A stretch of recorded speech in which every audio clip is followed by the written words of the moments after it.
forget that this camera has an automatic 30-minute shut off, but then it comes right back on as long as it still has battery. And it does, so. Let's go. All right, so there's that blade.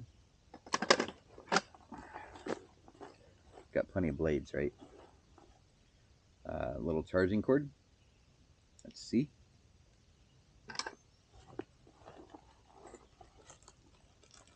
Little saw, Rambo saw. Which those are very gimmicky, but whatever. This silcock key. If I need water and I'm in town, I can get water. You know, have a lot of buildings have the handle pulled off of their outside water spigots. This allows me to turn it on if I need water and I'm in a survival situation. Obviously, don't go stealing water from people.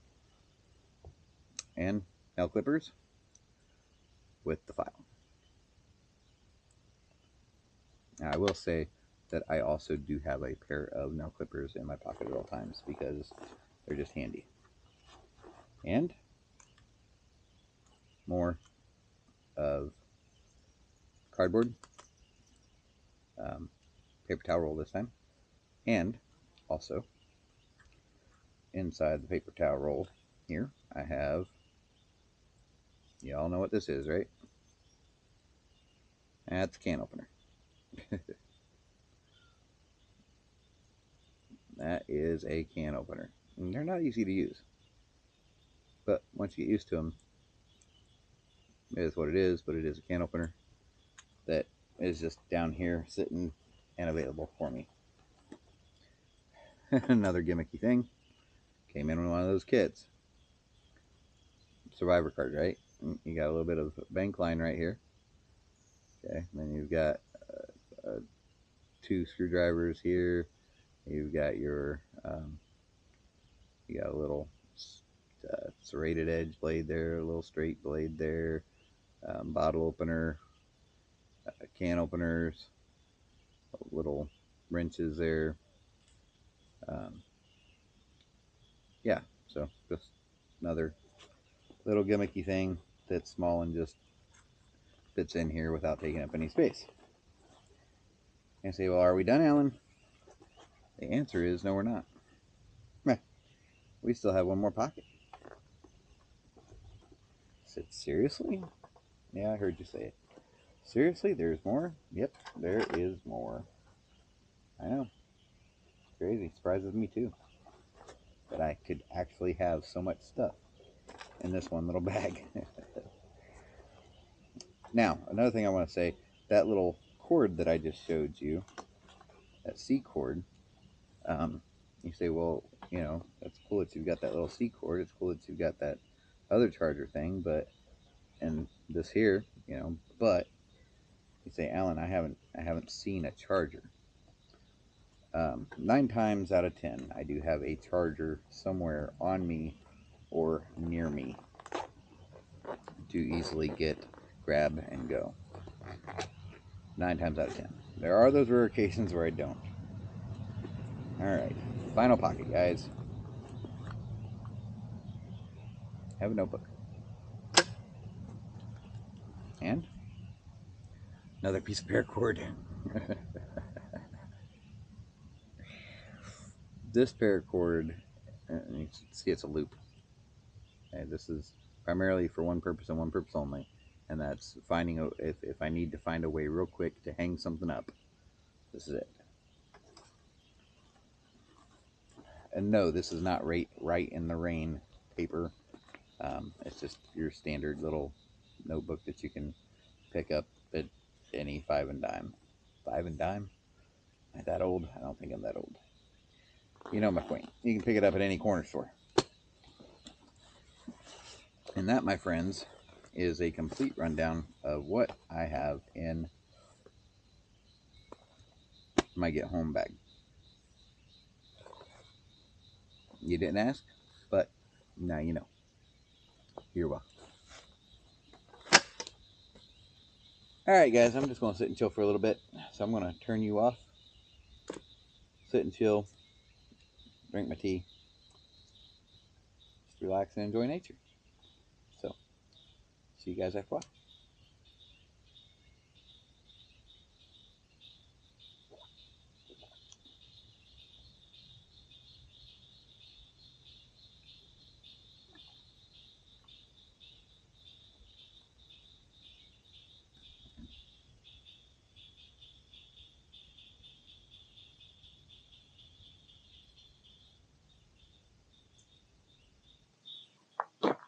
So I've been sitting here, just kind of maxing and relaxing. I'm thinking there's a lot of stuff that I could do around camp here just to make it look, I don't know, more interesting, right? I did get the tripod up, by the way, over there. So that's done. Not the best tripod I've ever built, but it'll do. It will do. I think what I'm going to do is between this tree right here, just into this hammock, and that tree right there, that tree right there, that end of that hammock, I think I'm going to run a ridge line across from one tree to the other.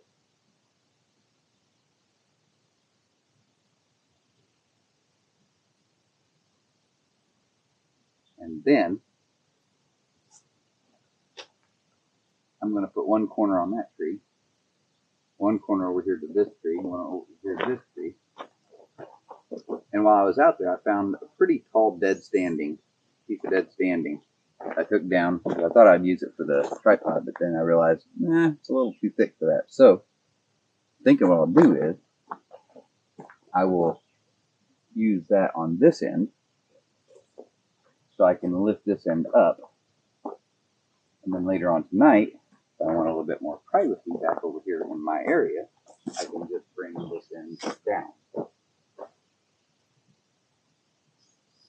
Which, I don't know. Anyone try it? We'll be back after this. So I did the thing. I'm not sure how I feel about the thing, but I did the thing. Put that tarp up. That is the standing dead that I was talking about that I got. And it's just sitting here. It's not being held by anything except gravity.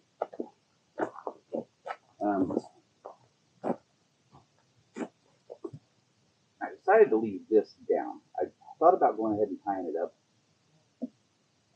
in order to give my full square. But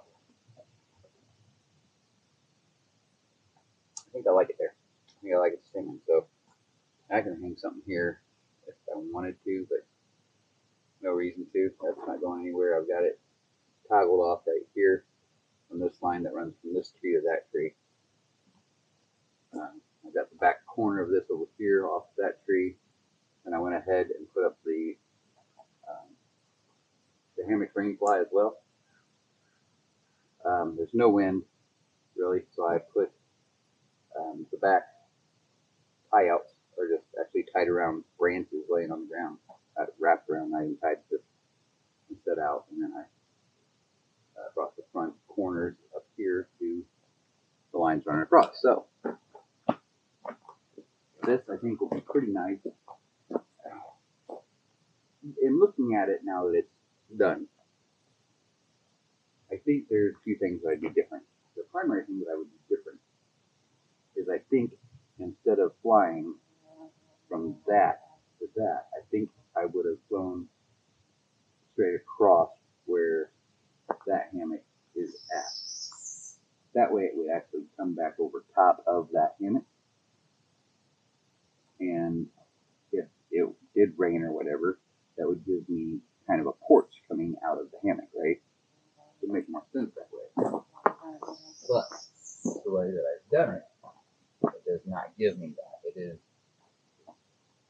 a full body width from the edge. From the edge of this tarp to the front of this is, pretty much shoulder to shoulder.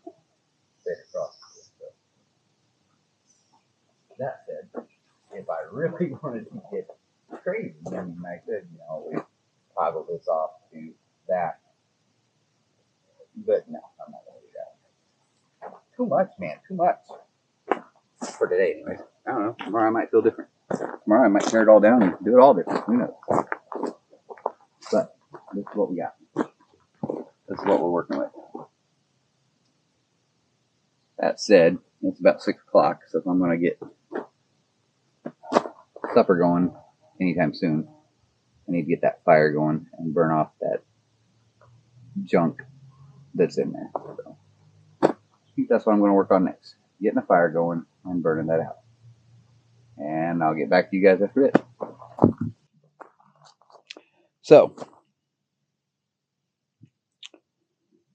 because it's not getting no air down there, the fire is not wanting to go. Just won't. If I give it air,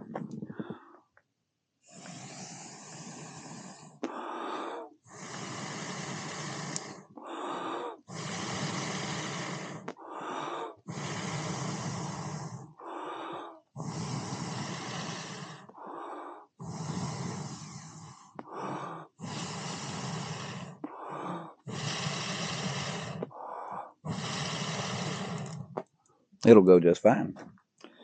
But I can't keep sitting here and just blowing on it like that all night, because it makes me a little lightheaded.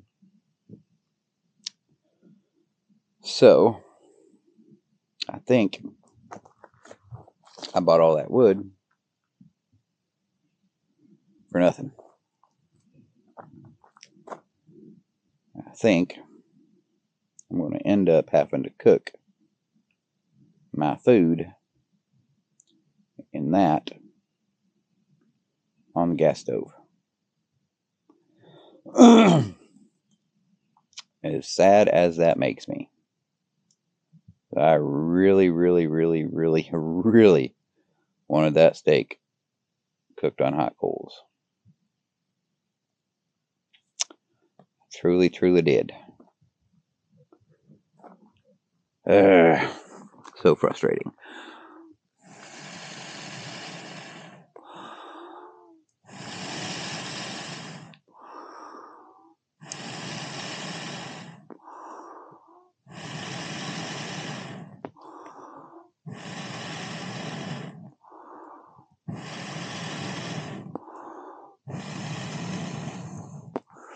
But that does explain why all the half-burnt garbage is down in there. Because it just won't stay going long enough to burn everything properly. Because it doesn't get any air. Because there's no holes. There's holes in this outer piece of steel, the steel circle. But there's no holes in that main one, except a couple places where it rusted out along the side down there at the bottom. That's it. That is the extent of the air flow that it's getting, which is to say it's not getting any airflow, which explains this grill grate being all nasty like that, because basically what people have had to do is they've had the grill over and then they've built their fire on top of that, which basically destroyed that steel and allowed it to get rusted and break off. And so now it's garbage. Just garbage.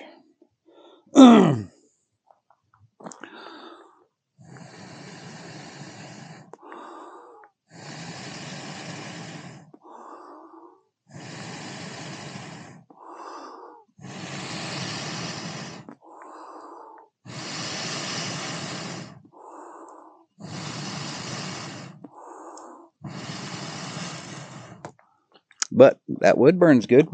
If I just wanted to sit here and blow on it all night, which I absolutely do not want to do. I absolutely do not want to do that.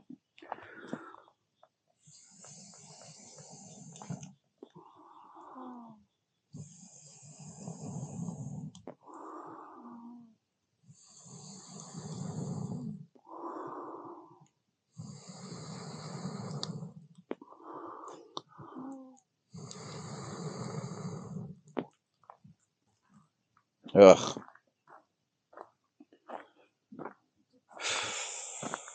Frustrating, people. Very, very frustrating. I don't know if I can get the top of this one to catch. Maybe I can move the tripod over a little bit. Maybe get enough fire from that one log there, at the top of that one log there. No, not really. That's not going to cook my steak. It is not.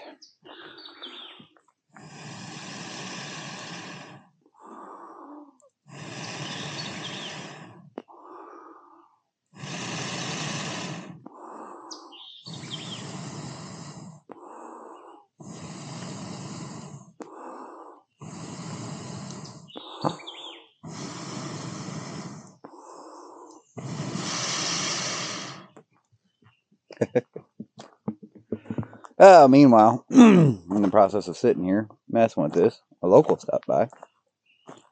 And,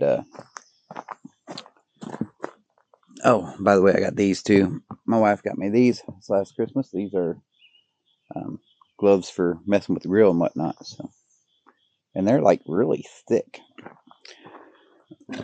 And I got this too, which is exactly what you just seen me doing with it. It's there to help me get air where air needs to be. That's what that is. Alright. Stand up, you guys. If anybody has an Insta360, what I've got this on right now is the monkey tail attachment. I'm just kind of moving it around to get it where it'll stand up here and there. Well, smell. My friends,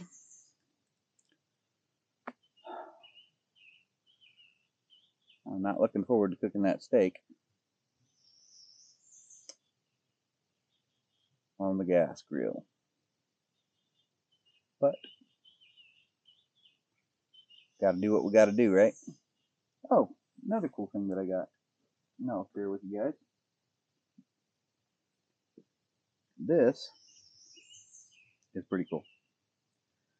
It doesn't have to be set up the way that I have it set up, but I've got this tube on it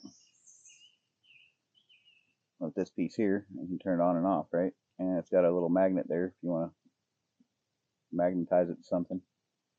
But, oh, y'all fell over. Come back. Come back. Come back.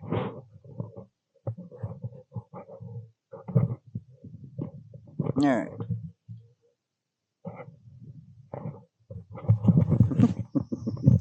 I can't get this monkey still stand up on nothing. Nothing.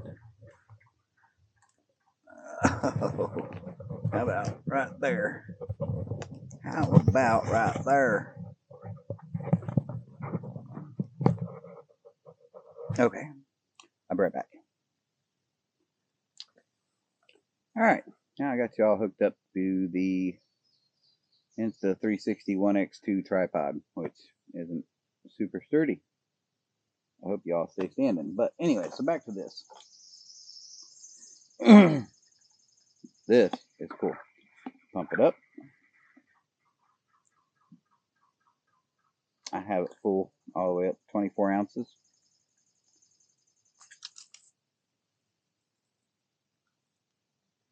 Yeah. So you can pressurize it and then squirt. And this turns to give you a different, you can do a stream or you can bring it in tighter and it'll kind of do a, not tight enough, kind of do a shower like deal.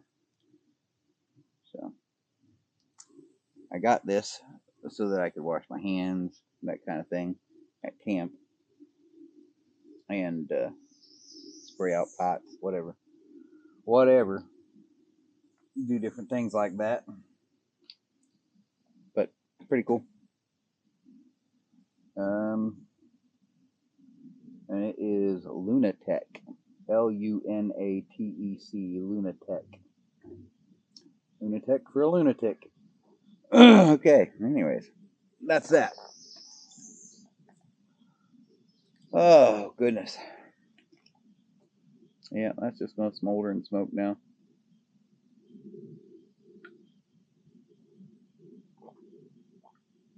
That makes me very sad. Very sad indeed.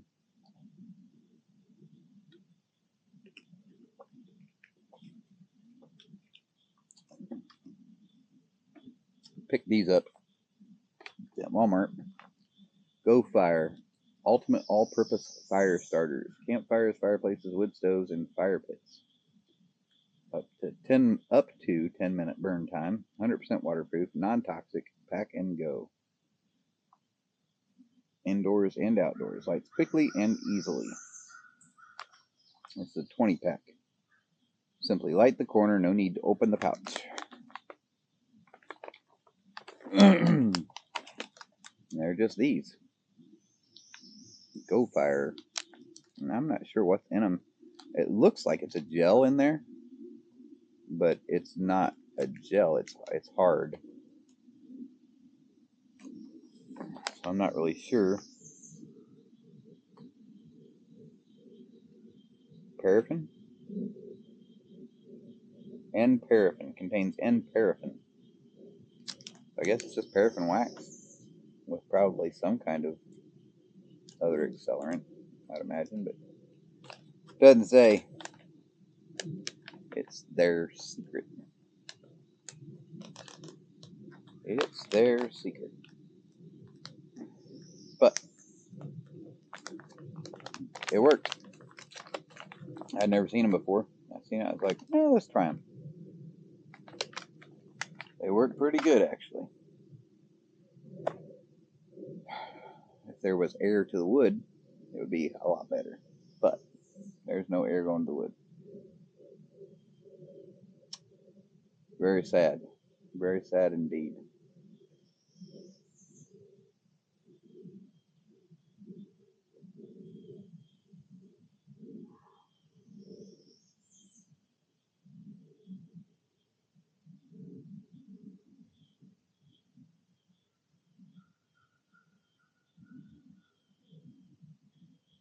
It's a very nice evening down here, though. It's finally cooled off. Finally cooled off quite a bit. Say quite a bit. I really have no idea what the temperature is. I have no cell signal here. I don't know. If I had to guess, I'd say ambient temperature is 71 here in the shade, in the woods. Maybe 70, 71. Somewhere around there. Feels pretty good. Guy that stopped by earlier started to tell a story and then stopped, but the guy that stopped by earlier, he was on a little dual sport, one of those little Chinese dual sports. I want one so bad. That is, I think, my next bike purchase is going to be one of those little 250 dual sports.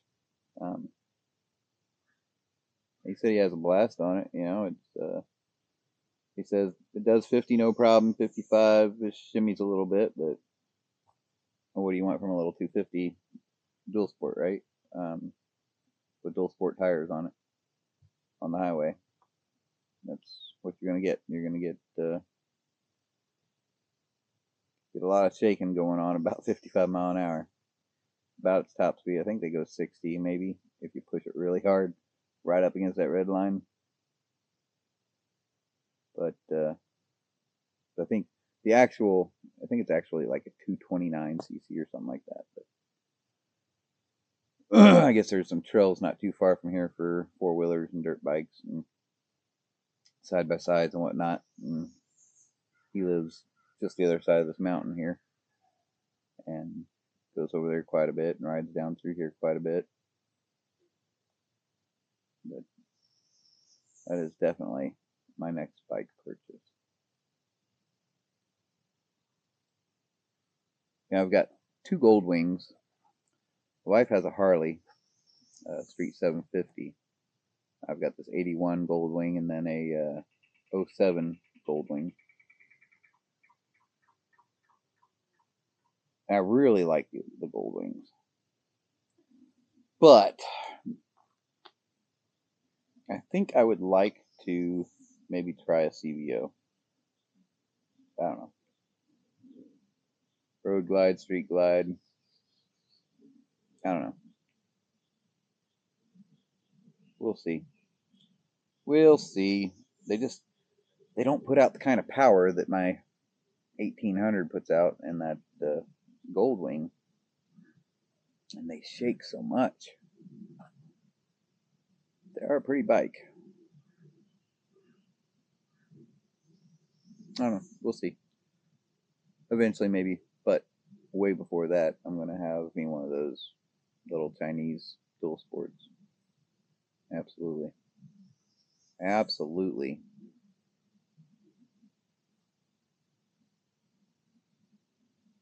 The guy that I follow, Joe Robinette Bushcrafters. He just finally got his first bike. It's a dual sport.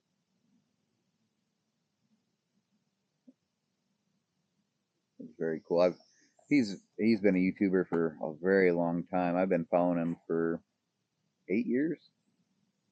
He was on the show alone back many years ago, several years ago. No, many. He would probably not like to hear it said many, but it's been quite a while ago. Yeah, Joe, you're not getting any younger, buddy. Watched your kids grow up on YouTube. Yeah, Joe Robinette. I'm really happy that he's got himself a dual sport and started his motorcycle journey. Feel bad for him though, because those of you who know, once you get into bikes, I mean, that's the end. That's the end. That's what it becomes. But Joe's good with his bushcraft and camping, and does a lot of canoeing up in Canada. I really enjoy his channel. So if you've never checked him out, check out Joe Robinette on YouTube or Facebook, or I think he's got he's on Instagram. So check out Joe Robinette, him and his dog or something. They are. It's a good time. He does long content. So if you just looking for something to watch or listen to for an hour or two, Joe's the guy to go watch. And he's so funny. He keeps you entertained most of the time. It's either educational or funny.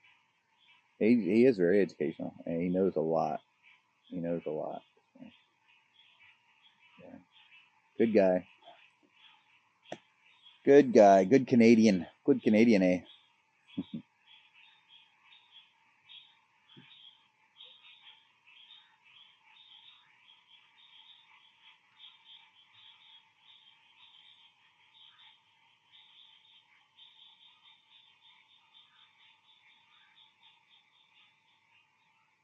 They're all them frogs starting up. I was really surprised that there wasn't any cicadas down here. I guess this isn't their region right now. But up by where I live, up in Tennessee, they're kind of noisy up in those parts right now. But down here, I'm right on a little lake here. Not a Great Lake. Obviously, I don't live up by Canada, so it's not Great Lakes. Ha ha ha ha. Dad joke. This little lake is just it's scummy, slimy. Not much for swimming, fishing, or anything really. As a matter of fact, the local that was here, he said, the only way to really catch any fish out here is if you go out on a boat.